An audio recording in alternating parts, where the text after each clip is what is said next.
investigando. Pastor que no pasa tiempos investigando, leyendo. No leer cualquier libro, ni leer cantidades de libros. Porque en esto de la investigación y del buen leer es leer libros o autores de gran calidad. Es como la comida. Si a usted lo invitan a un buffet, en los buffets, ¿qué hay? Una mesa grande, pero ¿qué tipo de comida hay? De todo. Y si usted va con un apetito voraz y empieza a comer de todo, a las 2 horas usted está enfermo del estómago. No, vas a un buffet, ¿qué tienes que hacer? Seleccione los alimentos más nutritivos y no permita que el ojo sea más grande que el estómago. Debe seleccionar los alimentos. Así pasa con los libros. Usted ve una biblioteca grande, pero póngale el ojo a ver qué libros serían claves. Pero en esto hay que conocer un poquito de trasfondo de literatura, de escuelas teológicas.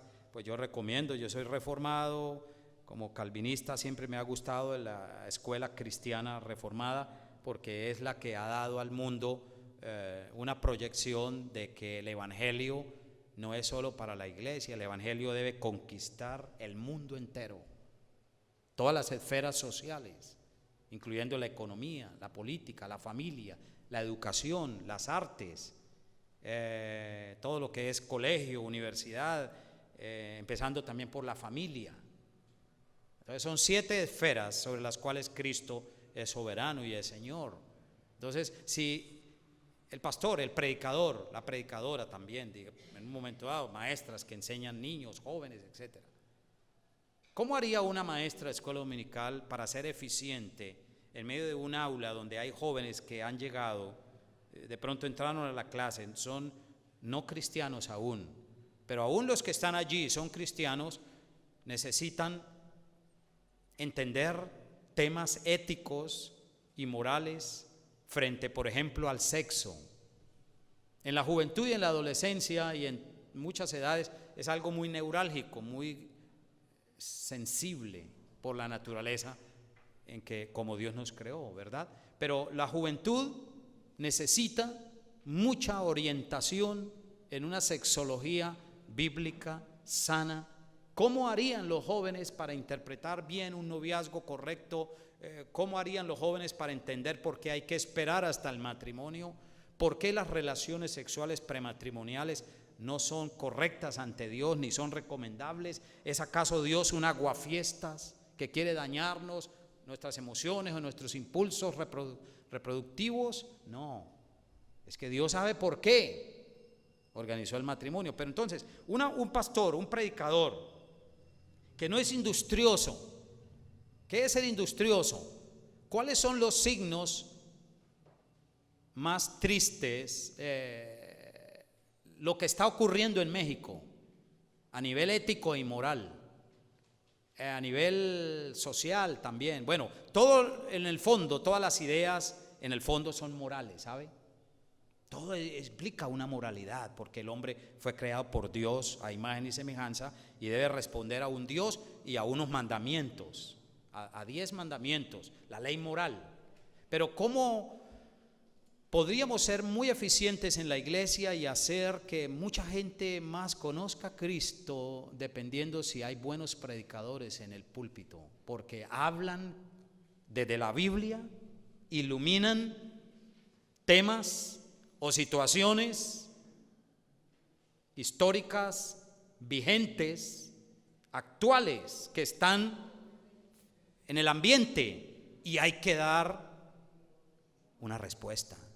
Si los jóvenes nuestros no escuchan respuestas satisfactorias a sus grandes preguntas, dudas de la existencia humana en muchos órdenes, se van a ir a otro lugar.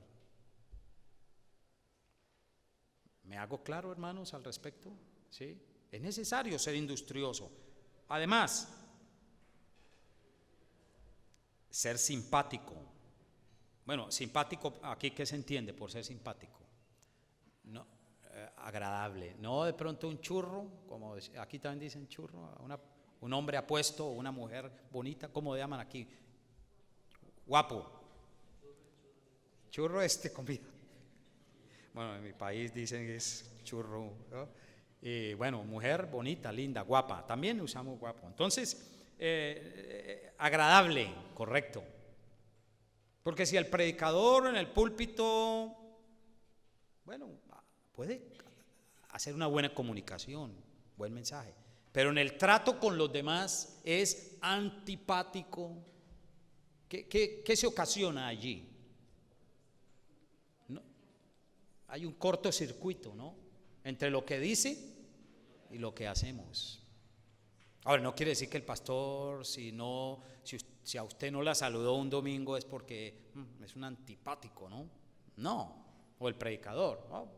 Hay muchas, pero en general es aquello que tiene que ver con algo de carisma en la personalidad, ¿sí? La afabilidad. Bueno, debe también ser apasionado en lo que predica, en lo que enseña. Es decir, una persona que se apasiona es porque está convencida de algo. Estoy en una introducción, ¿no?, general, ya voy terminando. Y luego debe ser un hombre y una mujer de oración. Si el predicador no ora y no pone en manos de Dios su mensaje, está diciendo que él es autosuficiente. Está diciendo que él, solo con su mente y su intelecto, su discurso verbal, lo puede. No. Esto no es asunto humano. Somos solo instrumentos. Pero quien puede dar vida a los muertos es el Espíritu de Dios. Pero a Él le place usar predicadores. Por eso es sumamente importante estar en oración. Si no oramos, si no pedimos el auxilio divino, nuestra predicación va a ser quizás como un metal que resuena o un címbalo que retiñe. Solo hace ruido, pero no conoce la virtud del amor cristiano por la obra de Dios, y por ende, si no se ve impulsado a orar, se vuelve un autosuficiente. Por último, debe ser un hombre santo. Un hombre santo, no un santurrón, un hipócrita, no. Una persona santa, es decir, alguien que trata de vivir consecuentemente con la moralidad bíblica. Si hablamos temas especiales como sexología bíblica, y esa persona, ese hombre, ese predicador casado y está pensando en otra mujer, Dios lo sabe, le resta poder al mensaje. O si tiene pecados ocultos, si habla de honestidad y él mismo está robando, impide la eficacia de la obra de Dios aún en el mensaje. Muy bien, entonces ahora tienen el material allí, ¿sí? ¿Todos lo tienen? Bueno, qué bien. Entonces ahora podemos hacer algo un poquito más fácil. ¿Cuál es la diferencia entre la predicación del púlpito y la predicación que se hace en las casas? En las casas. O sea, dice, ir y predicar el evangelio. Lo que se predica en el púlpito es el evangelio. Bueno, una cosa es la predicación estructurada, organizada para una cátedra, como es el púlpito, y otra cosa es dar testimonio del Señor y ante la gente en la calle, en otro lugar. Ahí no nos preparamos homiléticamente, sino que fluye, es en conversación, ¿sí? ¿Está de acuerdo? Es espontáneo, no hay preparación, y así Dios también nos usa. Hay que estar dispuestos a testificar donde sea. pero esto ya es algo más profesional, es algo, sí, esto es algo que vamos a ver, tiene estructura, ¿sí? Y se requiere, ustedes van a ver que de aquí a marzo, cuando yo vuelva, Dios mediante, Dios me permite, primero Dios, como ustedes dicen, pues yo voy a dejar unos trabajos y me los tienen que presentar entre marzo y abril, pero van a tener un tiempo, ¿sí? Espero que todos puedan hacerlo, y está basado en este material que usted tiene allí. Entonces, por eso, como el tiempo apremia y corren bastante, vamos a ver el capítulo 1, el sentido teológico de la predicación. Esta primera parte la voy a usar un poquito de teoría, pero luego viene la parte práctica. Yo, como profesor de homilética en el seminario, no utilizo tanta teoría para... la idea, por ejemplo, es, no me voy a poner a hablar de cómo hacer esta banca, y hablo de muchas cosas, hasta de geometría, física, química de la madera, y paso 6 meses hablando de la madera. No, yo lo que quiero es que usted hoy coja un martillo, un serrucho, clavos, herramientas, y empieces a hacer la banca. No importa que te quede coja, chueca, torcida, pero es aprender a hacer sermones bíblicos, ¿sí? Y para esto nuestro material es y será únicamente las Sagradas Escrituras, ¿sí? Es la base. Entonces, voy a pedir el favor que ahora, digamos, yo voy a abrir un paréntesis para preguntas, para comentarios, pero tienen que ser breves, porque este es un curso muy intensivo. Solo vamos a estar 4 horas acá, menos un receso que vamos a tener. Y entonces, cuando yo les diga, por favor, si tiene alguna duda, pregunta, quiere preguntarme algo, es lícito que lo haga, tiene todo el derecho.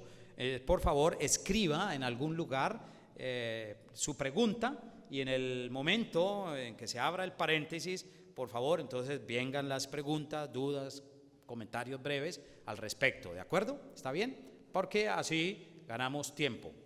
Bien, entonces, el sentido teológico de la predicación es muy importante. Por ejemplo, el señor P.T. Forsyth, abajo aquí en la página 7, él dijo que con la predicación el cristianismo se sostiene o se derrumba. Muy importante, porque es cierto, mire, la esencia en el fondo del cristianismo es que ha sido una religión misionera, y por excelencia siempre lleva un discurso, una enseñanza, una predicación. Tiene razón el señor P.T. Forsyth en este sentido. Por eso decimos que el sentido teológico de la predicación tiene en primer lugar un carácter teológico. ¿Por qué? Porque parte del amor de Dios en la revelación de ese amor. ¿Sí? Dios nos salvó fue por pura gracia, puro amor, porque Él, si hubiera querido, no hubiera salvado a la iglesia, a su pueblo escogido, pero nos salvó de pura gracia. En segundo lugar, tiene un carácter cristológico, porque el centro de toda predicación es nuestro Señor Jesucristo como el mediador del nuevo pacto. Sin Cristo no hay querigma, o sea, proclamación, no hay un anuncio que dar a los hombres. ¿Cómo ve usted el tema de los musulmanes ahora que están en auge en el mundo, pero ellos se imponen es a través de qué? ¿Logran sus conquistas territoriales y de gente a través de qué? No.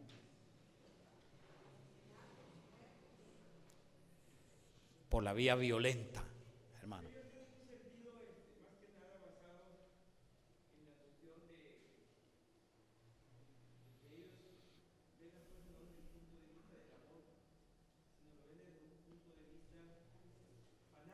Sí, muy bien.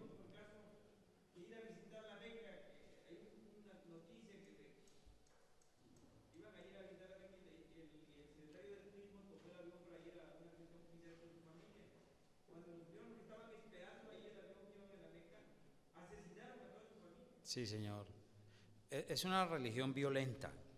se impone por la fuerza, pero no tiene a un Mesías que ofrecer. Tiene un Alá que no es el Dios bíblico, y por ende es muy distinto el cristianismo. Alá, en el fondo, no perdona, no es un Dios de misericordia, no es un Dios de compasión. Si tú lo haces, pagas en esa religión. Es una religión de salvación por obras. Por ende, el cristianismo bíblico desde un comienzo parte de un Dios que nos amó a un precio, pagando un precio infinito. Ese es el carácter cristológico. Todo parte de la persona y la obra de Cristo. Tercero, hay un carácter evangélico. ¿Por qué evangélico? Porque anuncia básicamente la actividad de Dios en Cristo en bien de la humanidad. Es decir, es evangélico porque lo que nosotros ofrecemos no es como los musulmanes una conversión a Alá, siguiendo a Mahoma o inspirado en Mahoma, a la fuerza. Lo contrario, en el Evangelio se anuncia a un Dios por medio de un Mesías, nuestro Señor Jesucristo, pero es el anuncio de una buena noticia, que Dios en Cristo ha perdonado nuestros pecados. Y hay perdón gratuito, no hay que pagar nada. Ahora que el Papa venga a México, pues parece que no va a cobrar por el perdón. Pero en la Edad Media, comprar un formulario, había un perdón escrito, una indulgencia, gracias, plenaria y parcial. Eso solo, las plenarias las podían comprar solo los reyes, a costo elevadísimo de mucho oro. Los más pobres no podían entrar al cielo. A todo el mundo le tocaba pasar por el purgatorio, hasta cuando vino Dios, el Espíritu de Dios, y obró en Martín Lutero, y llegó allí, clavó las 95 tesis allí en Wittenberg, en Alemania, en el castillo iglesia de su ciudad, y donde él era profesor de teología, y allí 95 tesis, estrofas muy pequeñas, que empezó a leerlas la gente, y ahí empezó una revolución inmensa. Entonces, ¿pero qué era? El anuncio de una buena noticia. Ese es el carácter evangélico. En cuarto lugar, hay un carácter antropológico. ¿Por qué? El hombre es el fin receptor. Nosotros tratamos y trabajamos es con seres humanos, objetos del amor de Dios y de nuestro amor también. Debido a la caída en el pecado, el hombre requiere a Jesucristo para poder realizarse de nuevo como verdadero ser humano. Solo el Evangelio puede devolverle al hombre la verdadera realización humana. ¿Por qué? Porque Dios hace de nuevo al hombre, no lo reforma, no lo transforma. En cambio, lo de las otras religiones es una transformación solamente, pero el Evangelio hace que por el Espíritu de Dios la persona sea un nuevo hombre. Hay una obra especial que se llama nuevo nacimiento. Quinto, un carácter eclesial. ¿Por qué eclesial? Porque todo se hace dentro del contexto de la iglesia y su misión. ¿Sí ve? Todo es, si es cristianismo, tiene que estar respaldado por la obra en la iglesia en general. ¿Ya? Entonces, esto es sumamente destacado e importante. Sexto, hay un carácter escatológico de la predicación. ¿Qué va a pasar con el futuro? ¿Qué va a suceder y cuál es el destino final del hombre? Nos morimos, el cuerpo va a la tierra, se vuelve polvo o eres cremado, y entonces, ¿cuál es el destino del hombre? ¿Hay condenación? ¿Hay salvación eterna? ¿Qué va a pasar con este mundo? ¿Qué va a suceder con esta tierra? Etcétera. De eso trata este aspecto del sentido teológico de la predicación, el carácter escatológico. La Biblia, hermanos, mire, es el único libro que nos habla de un destino no trágico, no ¿Qué han escuchado ustedes en estos canales por televisión paga o por cable? ¿Qué es lo que está diciendo todo ese canal, Nat Geo, History Channel, acerca cuando hay programas acerca del universo y de la vida y el fin de los tiempos? ¿Cuál es la visión que tienen y el enfoque que tienen ese mensaje de estos canales televisivos? ¿Qué han escuchado? ¿Qué va a pasar con el universo? ¿Con la Tierra? Se va a acabar todo. Vamos a desaparecer, nosotros volveremos a la nada, como coger un terrón de tierra y lo deshago, se vuelve polvo. No. ¿En qué termina la Biblia? ¿Cuál es el mensaje final? Apocalipsis 21 y 22, la restauración del paraíso. O sea, el mundo llegará a ser un mundo perfecto, donde habrá cielos nuevos, según San Pedro en su segunda carta, cielos nuevos, tierra nueva, donde morará o mora la justicia. Porque cuando hay justicia hay paz, cuando hay justicia hay verdad, cuando hay justicia hay amor. La justicia lo engloba todo. Por eso la Biblia dice, Dios es un Dios justo, santo y bueno. Así es que entonces hay un carácter escatológico. Esa palabra escatología quiere decir la doctrina de las últimas cosas o la consumación del reino de Dios. 7, hay un carácter persuasivo de la predicación. Pablo dijo en 1 Corintios 5:11, conociendo pues el temor del Señor, persuadimos a los hombres. ¿Sí ve? El cristianismo es una religión que invita, persuade, no obliga. Ese es el error con los musulmanes. ¿Sí ve? A la fuerza. ¿Qué hicieron los españoles aquí en México, en Colombia, en toda América Latina? Una cruz y una espada. Mostraron a nuestros indígenas, si no aceptas la religión que ellos traían, porque no era cristianismo, era catolicismo romano, ¿sí? Si no veneras al Papa, si no veneras a tal virgen, haces esto, y le mostraban la cruz y la espada, y los indígenas ya sabían que ese cuchillo largo mataba y cortaba. Entonces, la cruz. Solo fueron a la epidermis de una evangelización solo epidérmica, solo fue a la superficie. Nunca el catolicismo ha podido penetrar en el interior de la vida de los hombres para transformar y hacer nuevas personas, como sí lo puede hacer el evangelio. México es un país muy católico. Colombia también, sí, hay un fanatismo, pero también debemos pensar nosotros. México tiene bastante iglesias presbiterianas y yo estoy muy feliz de ver lo que estoy viendo allí, la reunión que hay de nuestros hermanos del presbiterio. Yo creí que era todo el estado de Tabasco y me informan mis hermanos que solamente son como 3 o 4 municipios. O sea, ustedes tienen una riqueza muy grande como dentro del presbiterianismo, pero no nos jactemos de eso. En sí mismo no, ¿sabe? Porque no podemos decir que en México, que en Colombia, en Brasil hay muchísimo presbiterianismo también. Hay iglesias muy grandes. En mi país hay iglesias de 40,000 miembros, pero son más las iglesias de corte pentecostal y carismático. 40,000 personas, grandes coliseos. 40,000 como entre los 5 o 4 reuniones que hacen los domingos. Y hay como una competencia entre esos pastores y mucho dinero y muchas cosas. Pero ¿dónde está la influencia moral, social y de transformación de vida a nuestras sociedades de parte de la iglesia?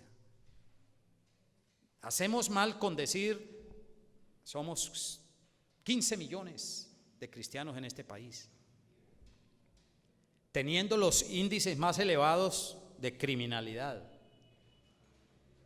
Hablo de América Latina: prostitución, sadomasoquismo, violación infantil, incesto, deshonestidad, corrupción política y moral, donde los políticos todo se lo viven robando y no desarrollan el país, las comunidades. ¿Por qué el norte es rico y el sur pobre? Siempre se han hecho la pregunta los sociólogos, los antropólogos, los historiadores. ¿Qué pasó en Estados Unidos? Porque uno va allá y uno ve que todo es como tan diferente, en todo lado. Rara vez ve uno un lunarcito de casas regulares. ¿Por qué? El Evangelio hizo mucho para traer un concepto de vida más honesto en la administración pública. Y los funcionarios, a comienzos del siglo XX hasta despuesito de la Segunda Guerra Mundial, casi todo el Senado, bueno, un 30%, los alcaldes eran cristianos, eran ancianos de las iglesias, o bautistas o presbiterianas. ¿Sí o no? ¿Ha leído acerca de la historia del Evangelio en Norteamérica? ¿Sí? Suiza, Alemania, los países protestantes europeos. ¿Qué pasó? ¿Por qué tienen un estilo distinto de vida? Hubo mayor honestidad, se decía más la verdad. Y a pesar de haber abandonado a Dios, todavía les ha quedado una tradición histórica donde ya por inercia la gente dice la verdad, no se roban las cosas, devuelven lo que se encontraron, una cartera en la calle, van y la devuelven, un computador, una cámara fotográfica, pero vaya a ver que aquí en Jalpa se le cayó a usted la billetera con $350 o 4,000 pesos. ¿Qué hace aquí el ciudadano de Jalpa? ¿Ah? Claro. Botan la cédula de ciudadanía, desaparecen todo y a veces hasta cristianos dicen: ay, Dios mío, el Señor me bendijo hace tiempo que estaba pidiéndole una bendición económica. Y entonces eso trae problemas. Por ende, nosotros ¿qué podemos hacer? Persuadir. Y Pablo eso fue lo que hizo, no obligó. Pablo persuadía, y el Evangelio es una noticia de buena persuasión. ¿Ve? Persuadir con argumentos, ¿ves? Comunicación. Bueno, ya vamos terminando esta parte. Tiene un carácter espiritual, claro, porque se trata de algo espiritual también. Es moral, es espiritual, es algo que llega al alma, al corazón, ¿sí? Es un acto que emana de la obra de iluminación del Espíritu de Dios. Es espiritual, ¿ya? Por eso se necesita la oración. Quien ora antes, dice en la página 10, quien ora antes de predicar reconoce que mi socorro viene de Jehová, que hizo los cielos y la tierra. El Salmo 121, versículos 1 y 2. Porque en la oración el predicador confiesa su debilidad e ineficiencia para cumplir con el propósito de la predicación. Importantísimo. Bueno, ahora sí, entonces vamos a entrar en el capítulo 2. ¿A qué horas tenemos el receso? 6. Muchas gracias. ¿Hasta el 9? Ah, faltó el 9, perdón. El carácter litúrgico, gracias. Sí, señor.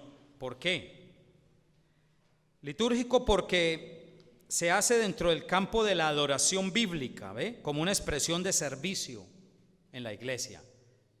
Por eso es que en la iglesia no se puede estar bailando, danzando, haciendo chistes. Ahora hay iglesias que utilizan mimos, utilizan proyecciones de motivación. En mi país ocurre eso, en muchos países también, Brasil, Argentina, México también, de pronto en algunas iglesias, y lo que se está buscando es un entretenimiento de la gente con tal de que al final diezmen, den dinero y hasta 3 y 4 veces.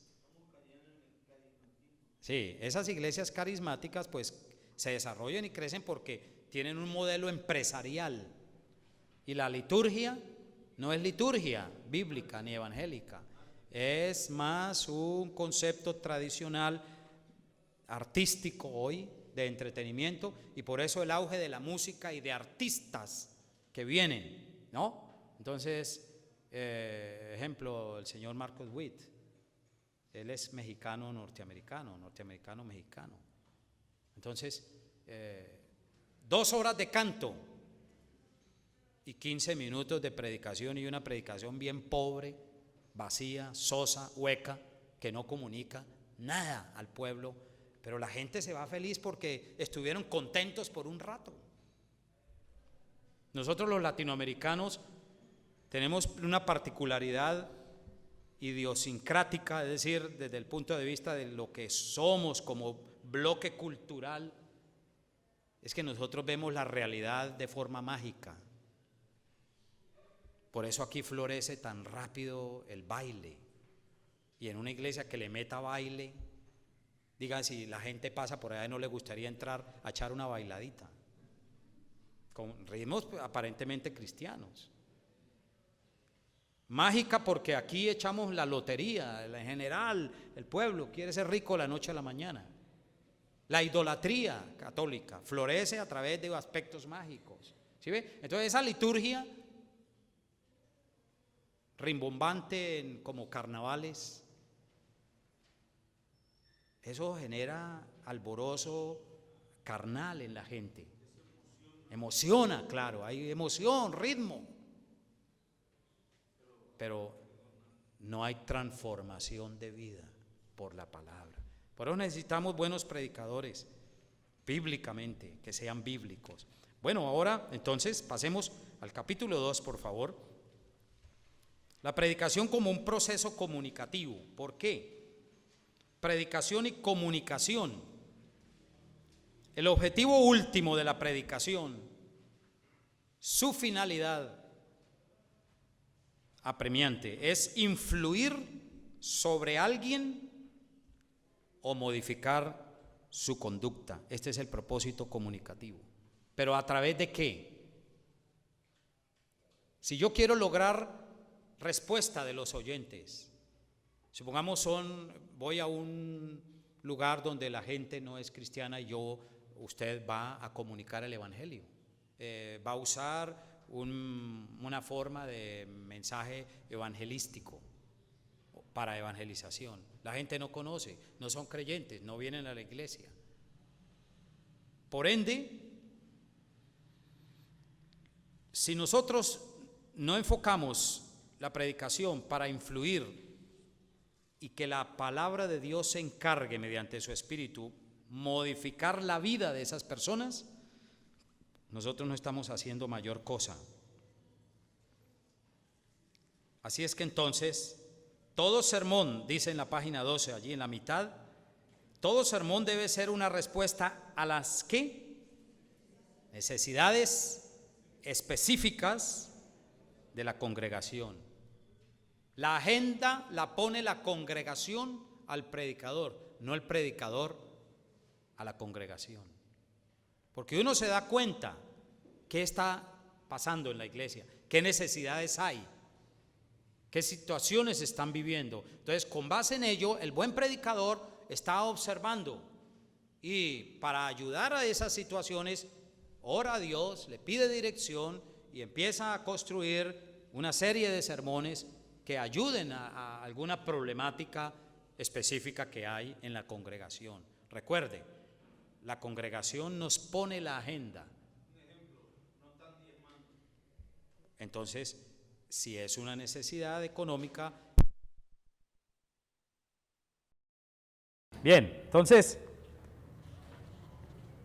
predicación, sermón y predicador, congregación.